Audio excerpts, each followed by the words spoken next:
Halo teman-teman, kali ini saya akan berbagi informasi seputar bahan adonan martabak manis. Langsung aja, bahan pokok pertama itu yang pasti adalah terigu. Ini terigu kemasan sekilo. Disarankan untuk menggunakan terigu protein sedang, misalnya merek segitiga biru,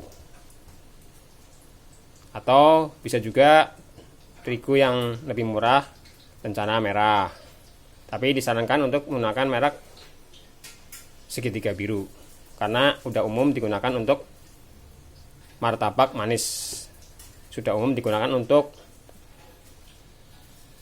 penjual-penjual martabak. Ini yang pertama, bahan pokoknya adalah terigu. Lalu bahan utama yang kedua sudah pasti gula pasir. Nama juga martabak manis, pasti pakai gula pasir. Ini gula pasir. Kemudian bahan yang ketiga telur. Ini telur ayam. Ada yang menggunakan semuanya, maksudnya putih dan kuning. Ada juga yang menggunakan kuningnya saja. Jadi bebas. Kalau ingin teksturnya lebih lembut, kuningnya aja. Tapi kalau ingin teksturnya lebih kenyal, lebih padat, bisa sama putihnya. Ini yang ketiga, bahan pokoknya. Kemudian bahan pokok yang keempat adalah ini perisa atau vanili biar aromanya wangi. Vanili macam-macam, tapi sebagai contoh saya menggunakan vanili bubuk. Ada juga yang vanili cair, ada juga. Ini yang paling hemat tapi cukup wangi, merek kupu-kupu. Merek lain bisa, yang intinya vanili, mau cair mau bubuk terserah. Semakin mahal harganya, semakin wangi aromanya. Kemudian ada juga susu bubuk. Yang paling sering banyak digunakan itu susu bubuk Denko yang putih. Ini susu Denko. Kalau bahan berikutnya garam. Ini garam. Garam ini pakainya sedikit, tapi tetap aja dibutuhkan agar tekstur kulitnya bagus.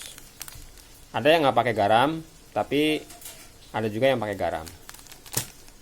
Lalu air, ini yang paling penting. Nggak usah ditanya juga, pasti ada air. Air harus. Disarankan menggunakan air yang matang, biar daya tahan adonannya lama, nggak cepat basi. Kemudian kita langsung ke pengembang. Ini juga penting karena namanya martabak harus mengembang. Kalau pantat bukan martabak. Bahan pengembang ini ada 3. 1 soda kue, 2 baking powder, 3 ragi instan. Nah, lalu apakah harus digunakan semua? Terserah, itu pilihan. Ada yang menggunakan semua, ada yang pakai soda kue, baking powder, pakai juga ragi, ada.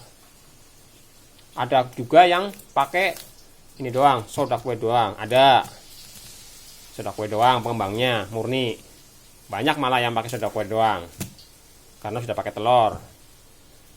Kelebihannya jika menggunakan soda kue doang, pengembangnya itu martabaknya kenyal, berserat dan kenyal.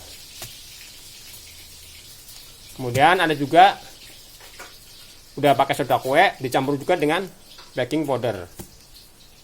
Ini daya kembangnya lebih bagus karena baking powder ini jika dimasukin ke adonan langsung bekerja di adonan.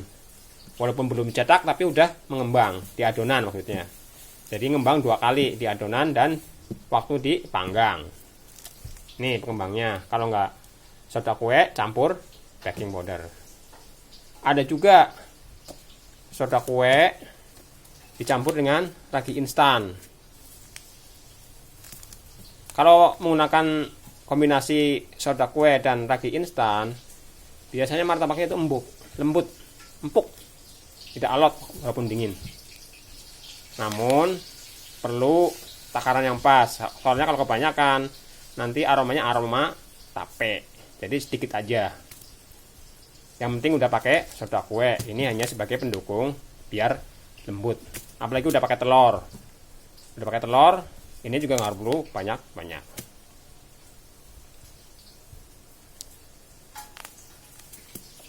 Itulah teman-teman, bahan pokok martabak. Jadi kalau udah tahu bahan apa aja martabak, bahan-bahannya, jadi tahu ntar ketika menggunakan resep. Jadi tidak akan salah paham, tidak menyalahkan resep orang lain, kok tidak pakai ini, kok tidak pakai ini. Jadi intinya semua resep bisa, semua resep tidak ada yang salah. Yang penting hasilnya bagus dan mengembang. Itulah teman-teman, informasi seputar bahan-bahan martabak manis. Semoga informasi ini bermanfaat. Jangan lupa subscribe, like, dan komen.